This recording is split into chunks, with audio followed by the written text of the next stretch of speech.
Benjamin Boivin, le peuple argentin a élu le 19 novembre dernier un nouveau président très coloré, c'est le moins qu'on puisse dire.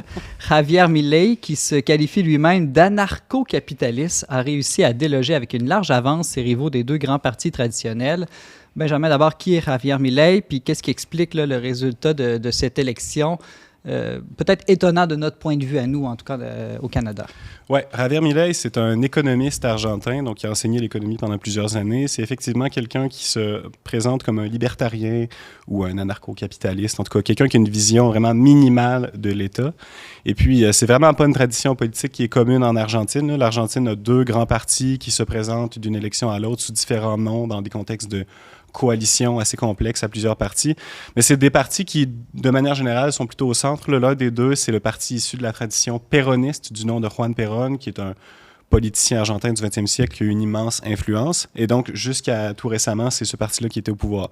Et donc, lui, c'est vraiment, classiquement, le mot est devenu un peu galvaudé, mais je pense qu'on peut le dire, c'est un populiste, là. C'est vraiment quelqu'un qui a saisi une opportunité politique bon, c'est pas au sens strict une faillite, là, mais d'une situation économique tout à fait catastrophique en Argentine qui dure depuis plusieurs années et qui ne cesse de s'empirer. On parle d'une inflation, je pense, de 150 dans la dernière année. Là, nous, on vit des points d'inflation un peu plus élevés que ceux à quoi on est habitué, puis on trouve ça extrêmement difficile, puis on a raison. On a vu des Argentins jeter leurs billets de banque par la fenêtre parce que l'argent ne vaut plus rien. Oui, c'est ça. Donc, Javier Milei, c'est vraiment quelqu'un qui est arrivé dans cette situation-là et qui a dit, voici une opportunité politique pour moi de faire avancer mes idées libertariennes. Et assez classiquement, pour un libertarien, il a accompagné ça agrémenté ça, disons, d'un condiment populiste significatif.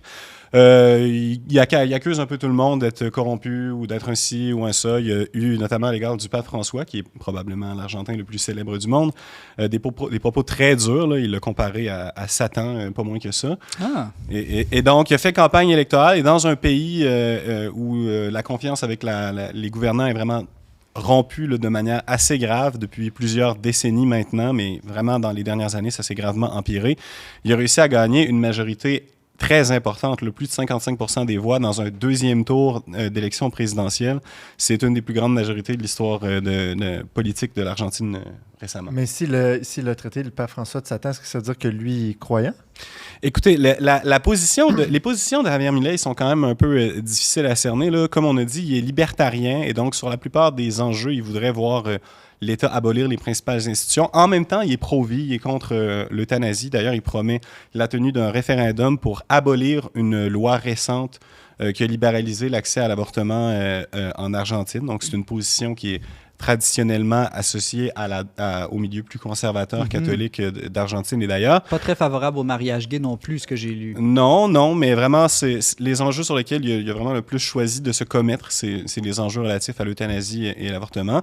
Sa candidate à la vice-présidence, qui va maintenant devenir vice-présidente, Victoria Villarruel, elle est en fait issue du mouvement traditionnaliste au sens fort du terme, c'est-à-dire qu'elle n'est pas en communion avec l'Église catholique, elle est membre de la fraternité Saint-Pie X, qui rejette essentiellement l'héritage du Concile Vatican II. Et donc, dans une espèce d'association un peu étrange entre libertarisme et traditionnalisme, on a vu l'émergence d'un mouvement politique qui est assez ouvertement hostile, disons, à l'agenda ou à la proposition du pape François. Là. Puis c'est quand même étonnant là, parce que, on n'a pas un gros échantillon de papes issus de pays démocratiques, là, parce que l'Italie est une démocratie depuis seulement les années 40. Les papes ont été italiens pendant 500 ans avant le 20e siècle. Mais disons, depuis Jean-Paul II, Benoît XVI et le pape François, historiquement, les papes avaient été populaires dans leur propre pays. Et donc, c'est intéressant de voir que, probablement, maintenant, ce nouveau président argentin qui va être assermenté le 10 décembre, lui, il tient un discours qui est assez ouvertement hostile à celui du pape François. D'ailleurs, l'Église en Argentine était franchement du côté de l'opposition à Milei, qui est donc le parti péroniste traditionnel. Là, malgré qu'il soit pro-vie. Oui, l'Église en Argentine a évidemment, il y a plusieurs enjeux. Là. Il n'y a pas uniquement la question de la vie.